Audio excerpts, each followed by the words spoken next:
I'd like to welcome you to this presentation on revisiting SAS macro programming.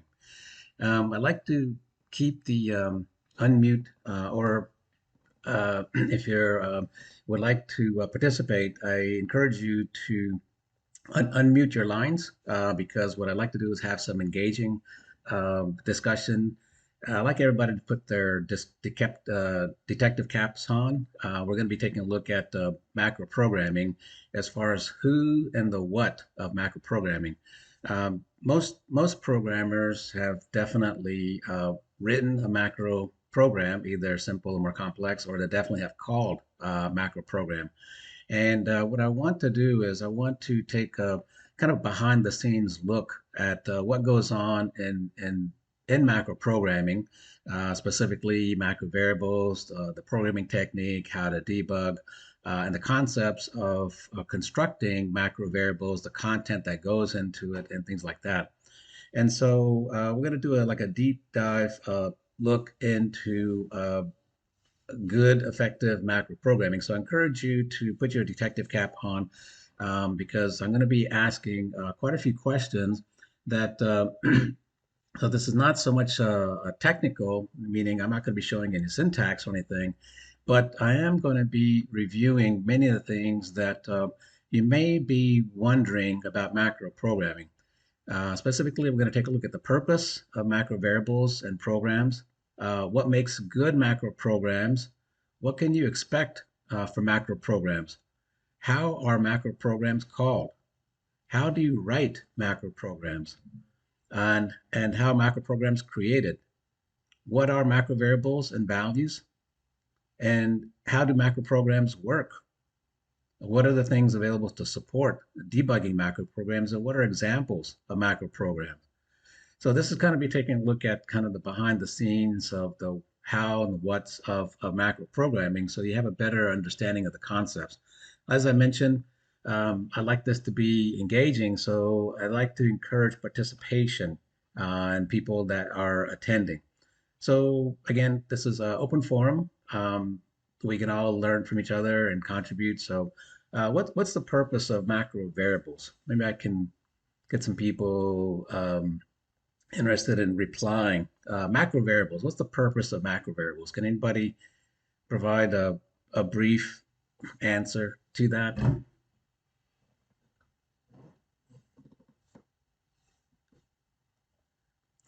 Hope there's some people there that are willing to provide some comments and feedback on this. What's the purpose of macro variables? Anybody?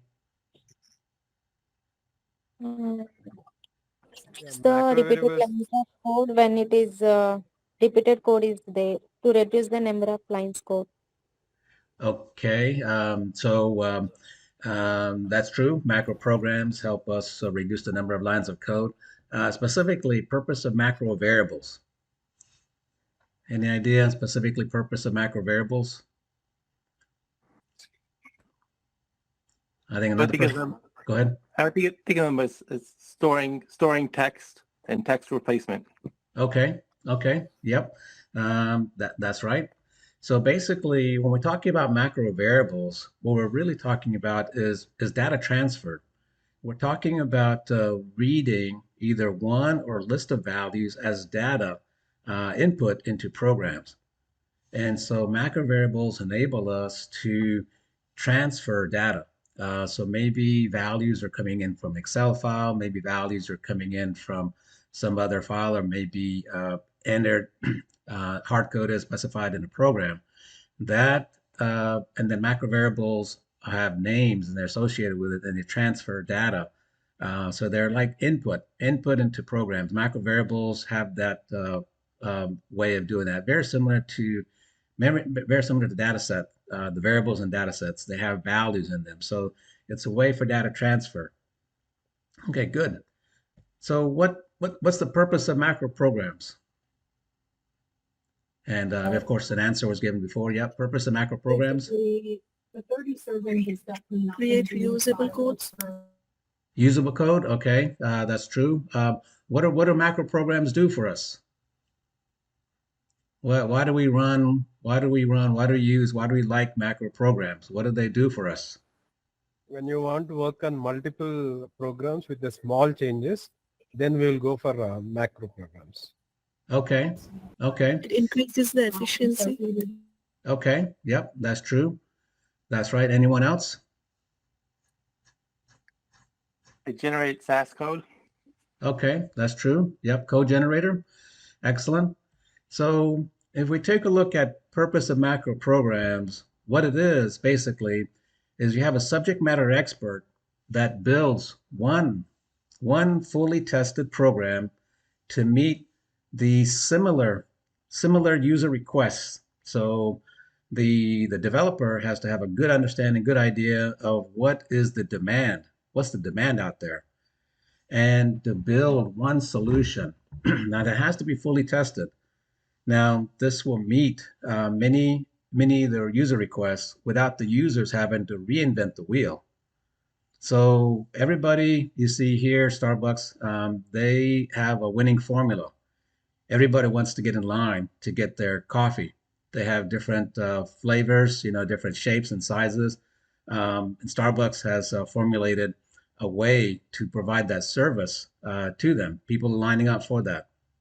So they're providing a service. So purpose of the macro programs really is to do just that.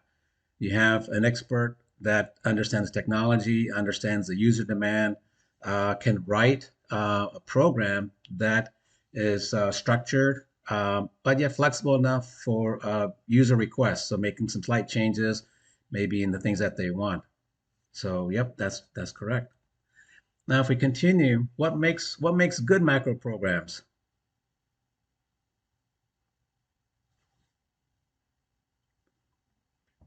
What makes good macro programs? Conversely, if you've run some bad macro programs, what are things to avoid, and what are things that you've encountered running bad macro programs? So, what makes good macro programs?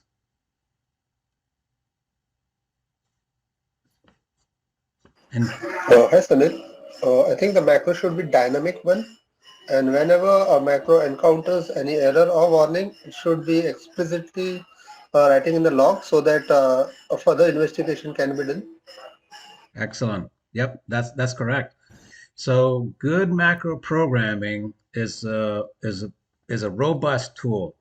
As we know, macro programs can be as simple as straightforward proc prints or any of the procedures, and it just executes what's there.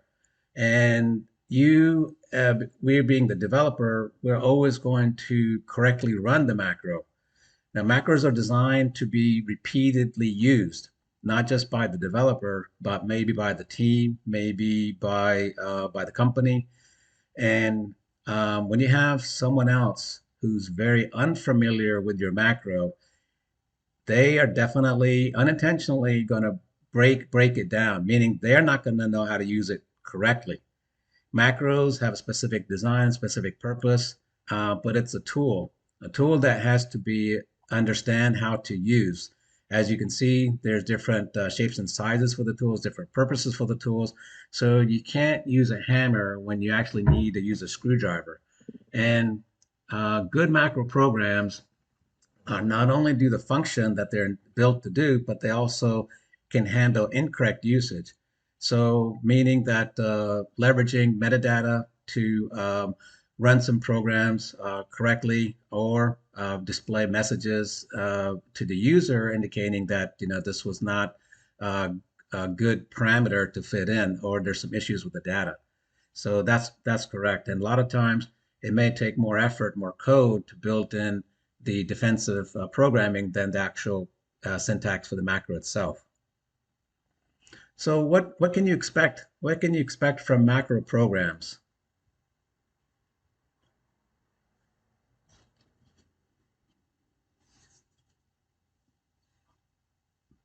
Anybody?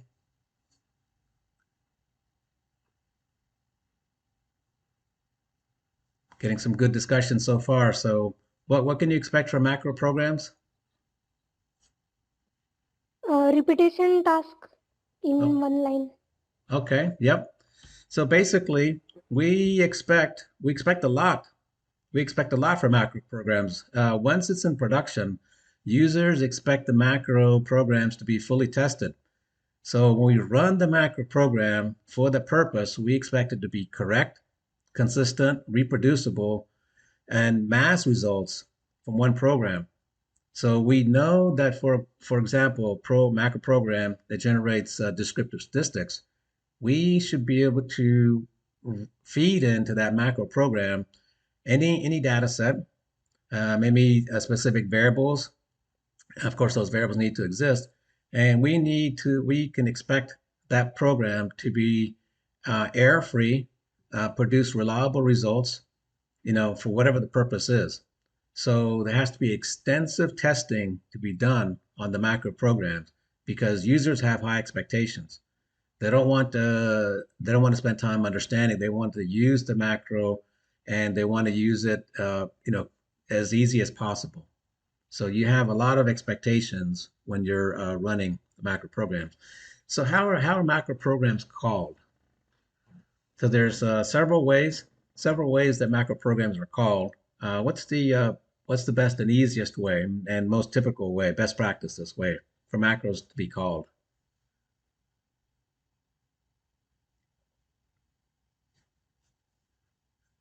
Percent macro and macro name. Okay, that's true. So the percent macro name, that's correct. What do we need to have before that for SAS to recognize that? Percent put I'm sorry? ampersand. Ampersand, yes. So what settings do we need to have in SAS in order for SAS to recognize and access that macro program? Anyone else? So there's several ways. The percent include, you can percent include the macro program name, but the more popular way is to use the SAS autos. So macro programs are called by a lookup table. So when you have the SAS autos set up to the path, the program name is the same name as the macro name, and that tells SAS to recognize that and bring that macro program in to your program. And of course, when we create the macro programs, we have options, keyword, positional parameters. We can have defaults, and then within there, we have the global, local, macro variables. So macro programs that's why you had the term like library. You have a naming convention for the macros. You have, methodology for the parameters, maybe the number of parameters. You have to have good documentation. You have to have user guides. You have to have examples. Macro programs, are called have to be unique names, maybe a convention. There's some meaning to the macro variable names, so that it adds to the purpose, so that the macros can be found and looked up. Use the SAS autos. That's the most popular way. You can also do the percent include, so the macro programs get integrated into the program itself. Now, how do you write macro programs?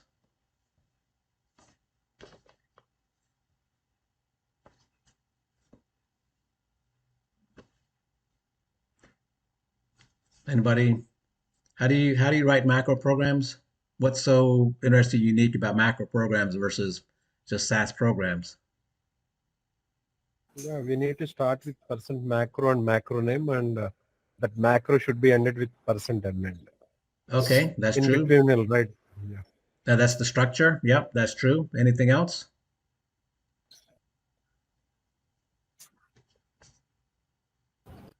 We can pass In parameters between to the macro. Okay, you're saying put personal. parameters, pass parameters to the macro program. Yes, we can pass parameters to macro using person macro name and parameters in the bracket. Okay, sure. Yep. So basically, when you think about macro programs, it's very similar to data step programming. So when we do data step programming, we have the full power of a programming language, meaning that we can assign variables, we can do some logic, with some various types of processing.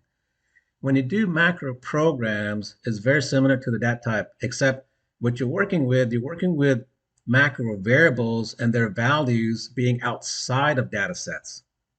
So within the data set programming, what we have is we have access to the variables that are in the data set, and we have access to all the values that are in there. And we can do whatever type of logical type processing, assignments, working with those variables and those values. In the macro program, we talked about the parameters. We talked about the macro variables as the data transfer, that meaning providing input into your overall program. So these are things outside of data sets that we're bringing in, and then we're doing some processing. So it's very similar to data set programming. So, keep that in mind. So how are macro programs created? When if you think about the last macro program that you created, what are some best practices? How did you go about creating it? Anybody have any ideas? Any suggestions? Percent let statement. Okay, percent let. Percent let helps you define assign macro variables. That's correct. So how are they? What are some best practices in creating macro? Let's say somebody has an idea, they want to create a macro program. How do you go about doing it? What's the thought process? What's some best practices to do that? First would be to define the macro, then define the parameters, then probably write the code and test it. Okay, okay. So that's correct. One of the most effective ways, and I actually always do this. Um, macro programs can be a little bit involved. We think about macro programming. Macro programming is a little bit on the abstract side, meaning that you have representation of the variables and the values that they're substituting for. But if we start off with a simple example, so keep in mind that the end product of macro programs is to generate SAS code that is going to achieve a specific purpose, specific function for us. Why not start off with a non-macro version? Why not start off with a program, an actual SAS program that's very straightforward? There's a lot of advantages to that because you build, it's easier for development. You can test it a lot easier. Testing and debugging macro programs is a little bit more challenging because you have to first identify which macro variable name. Then you have to see how to resolve and see what the value is for that macro variable name.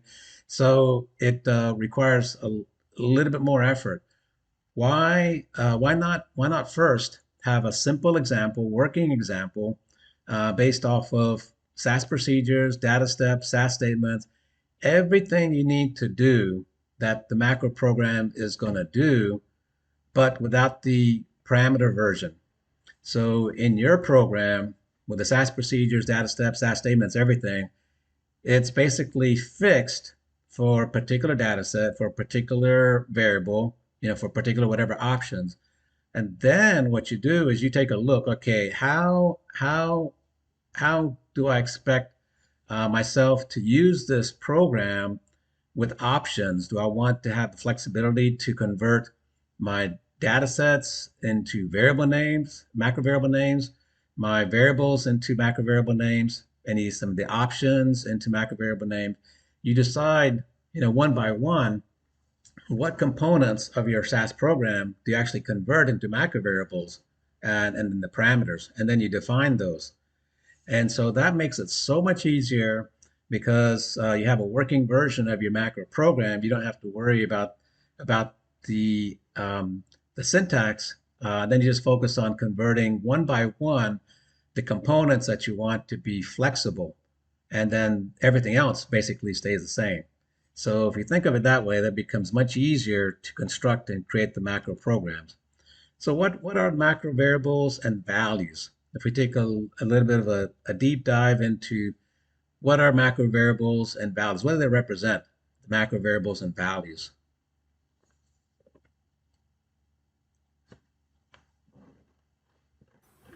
Macro variable holds the character data, text data. Okay, yep. So that's the values, that's correct. So basically it's a text substitution. And then the macro variables. What are examples? And I just mentioned it earlier. What are good primary examples of what macro variables are? Anybody?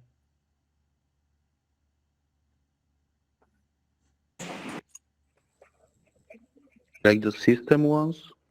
Exactly. So anything that we have in our program, we can actually convert that into macro variables. So many of the popular macro variables that I always use and always see are data set names, variable names, could be file names, and could be data value, expressions, options. It could be anything that we want to be flexible in our program. We can convert those into macro variable names.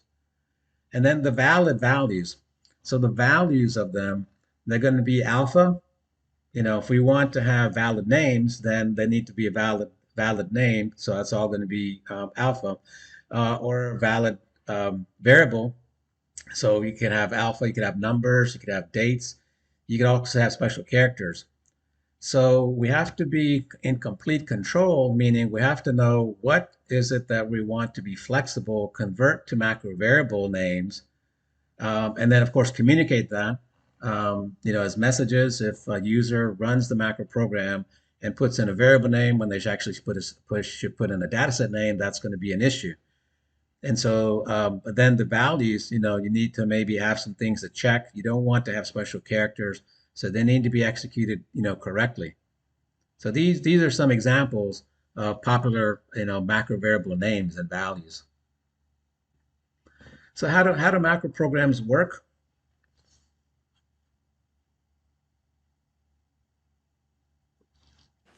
Uh, First it like translates the macros through the word processor, right?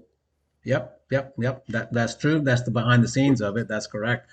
So basically, as I was we were mentioning, so in the data step, we have a lot of things available to us, and so the if then, the do loop, um, those are available also available to us also outside of data step as a macro statement. So you have macro versions, macro statements of the if then and the do loop. So what happens is, as I mentioned, we're doing this type of programming outside of a data step. So we have everything available to us. We have the syntax that enables us to do conditional processing. We have the do, we can execute blocks of code, so we can have a variety of things and loops that go through. So as a programmer, we have a lot of power flexibility of doing similar things that we do in a data step programming outside of a data step. Now, if you think about that, that has strong ramifications because now you can actually include blocks of logic based on conditional processing. So the if then, with the values that we're getting from the macro parameters, we can control which blocks of code get executed, and we can also control, loop processing. And everything that we're doing basically is text substitution. So keep in mind that one macro program has, core code. The core code does not change because we don't want that to be flexible. What we do want flexible are the parameters. That's where the text substitution comes in. So basically, you're leveraging the purpose of the macro, but you're having the best of both worlds, meaning you have the flexibility to put in whatever data set, because data sets, that can be anything that we want, variables that we want, and then various options and conditions that we may want. So what tools are there to support macro programming debugging? Yeah, %put, symlogin, mprint, and mlogic. Exactly. That's correct. Those three are the most popular, and definitely you want to leverage them because you want to make things more difficult than it is. So definitely use them. Other things that people may not be familiar with is the M file.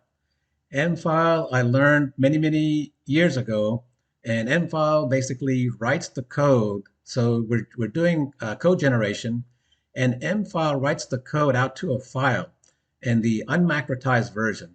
So that has a lot of purpose, but it really helps in the process of debugging. And so you see that as well. So, and of course, the percent put. We also want to leverage and use a percent put to display what the macro variable values are, because that's very helpful in the debugging process. So what are examples of macro programs? What are examples of macro programs? Meaning that if we take a look at most everybody, and this is technical, non-technical, not specifically SAS programs, but if you take a look at something that most everybody have, and what would be an example of a macro program that's something that most everybody has and use on a daily basis? Anybody kind of thinking broad and open? What do you think? Like program setup, Program setup, status or setup. even day to day, you run into anybody that have something, and then they could be considered like a macro program. Anybody have any idea? Can think broad?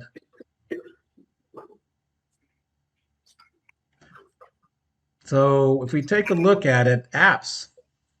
Practically everybody has a smartphone, and apps are basically macro programs. Now, obviously, they may not be SAS macro programs, but they are macro programs. How are they macro programs? They have a specific purpose. They have a specific function. Uh, they're widely used. It's one program. It's used by so many people. There's some input into it, and there's some output from that. There's some expectations as far as being correct. So there's many apps.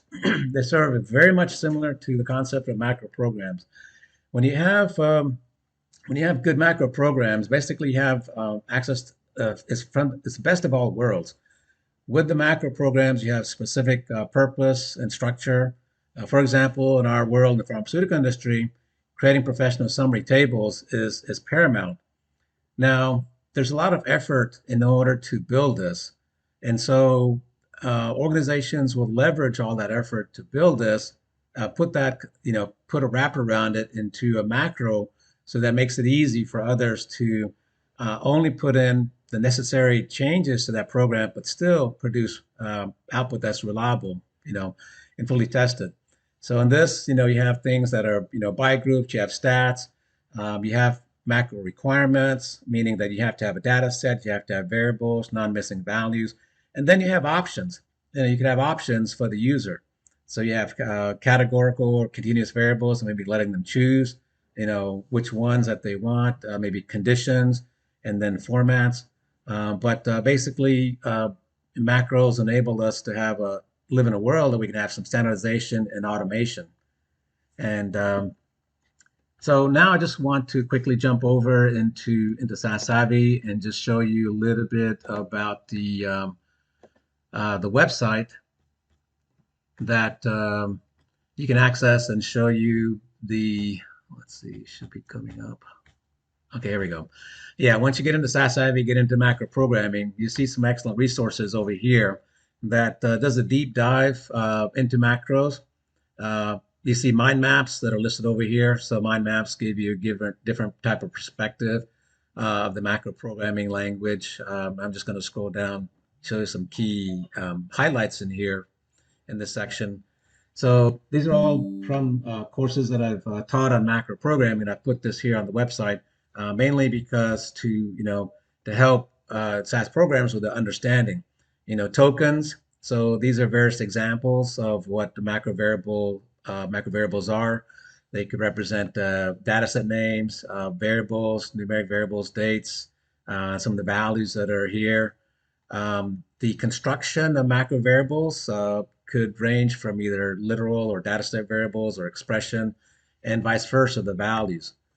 So keeping that in mind. The other thing, the macro programming is very much parallel to what we see in the data step programming. We have if-then statements, we have do loops, and you have access to many of the functions that are there. SQL is a very popular way to create macro variables. These are various case scenarios that I have, whether it's one one macro variable with one value or one macro variable with several values, or vice versa. It all depends on how the macro variables are being utilized in your program. The end result is you want to produce valid syntax, and so the construction of the macro variables determines, how exactly you're going to be utilizing that. Now, obviously, macro variables can be referenced several ways. And so this kind of table shows you, again, a little bit more of the control factor, how you can control which blocks of code being executed. And then this shows you a little bit about how the resolution. Most all macro variables are resolved with the 1 ampersand, but you can also have 3 for a little bit more involved. And suffixes are heavily, can be used with macro variables. So I'd like to thank you for your attention on this topic and your participation. At this time, I'd like to see if there are any questions.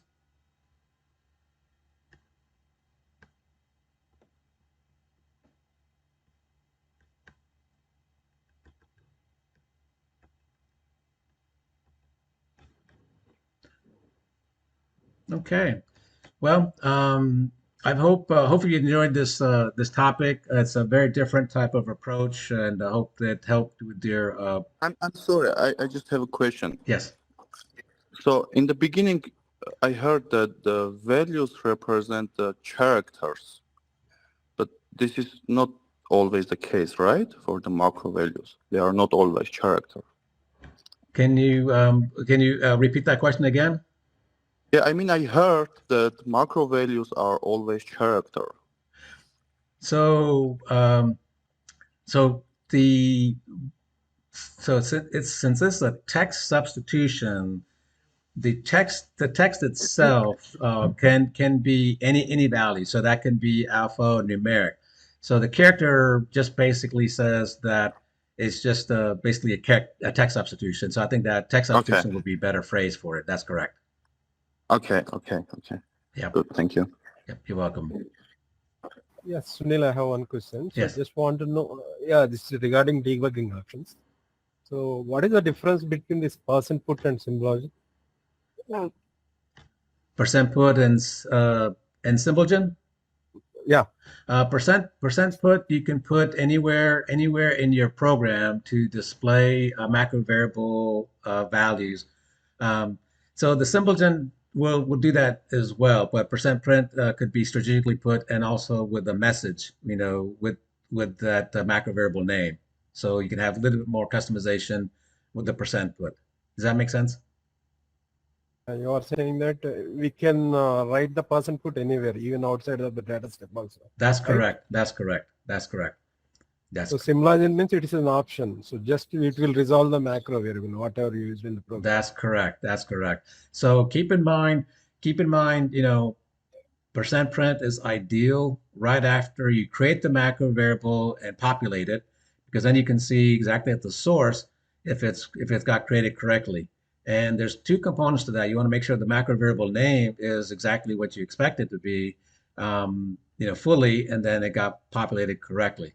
And the symbol gen will show you what it got resolved at the very end. So you could be creating your macro variables at the very beginning, and then it gets resolved, maybe somewhere down into your program after going through several cycles.